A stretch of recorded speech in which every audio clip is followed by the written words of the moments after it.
of those moments in your life where the hair on your arm stands up and it's like do-do-do-do-do-do-do.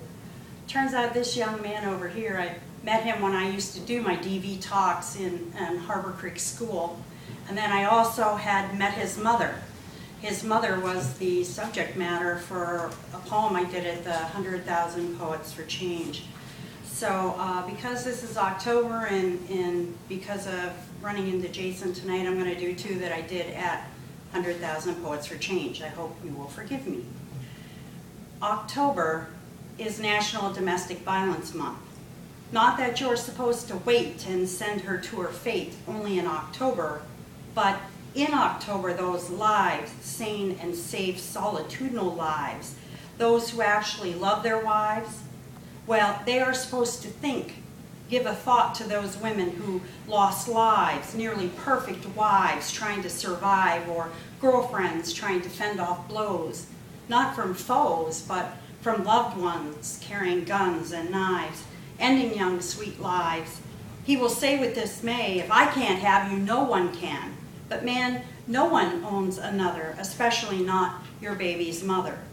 And you women who are blessed, women who have husbands who have never messed with your minds, husbands who are kind, I remind you not to judge. You have not walked in shoes skewed with survival skills, strong wills trying to find safety, shelters offering safe escape plans.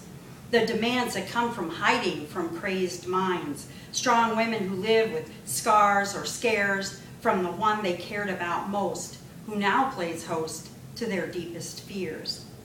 October is when we drag out pictures of women lost and we estimate the cost these families add, children who live without mom or dad, grave rocks claiming mother, jail cells holding another abuser, user of women. Let us not forget there are men raised right, whose fists stayed tight and never swung upon the woman. Men out in the night with nowhere to go because no one knows of their plight. This is October, so take a moment, please, to count your lucky stars and be thankful for where you are, and say a prayer that someday soon, October will only need be about the moon and scary witches.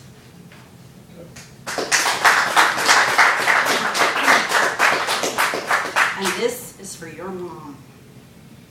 The subject, violence and oppression in the homeland, takes me back. I have to hack my memory banks. It was after one of my presentations for the prevention of domestic violence. A woman approached me to coach me in self-appreciation.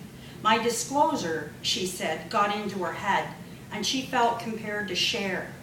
The crowd had cleared, so by the elbow I steered her to a table, and we settled in with a carafe of coffee, and discovered that we shared a secret identity. She continued. She had lived in 15 cities in 12 years, her eyes filled with tears. Her drama began in Texas.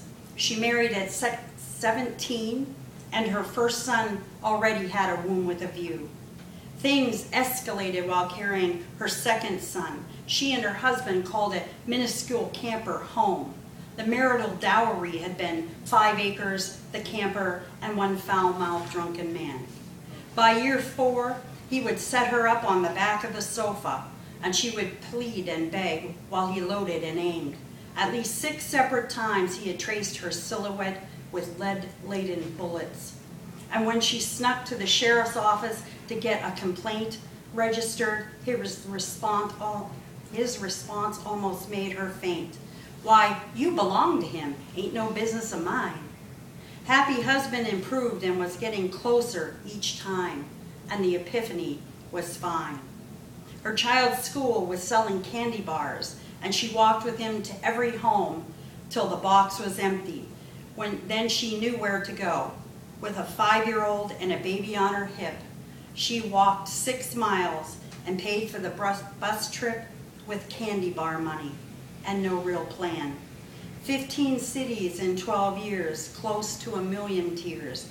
He has gotten close, so she had to shift gears. She still hates the smell of a freshly fired gun, and it has been some time since she felt the need to run. Amen.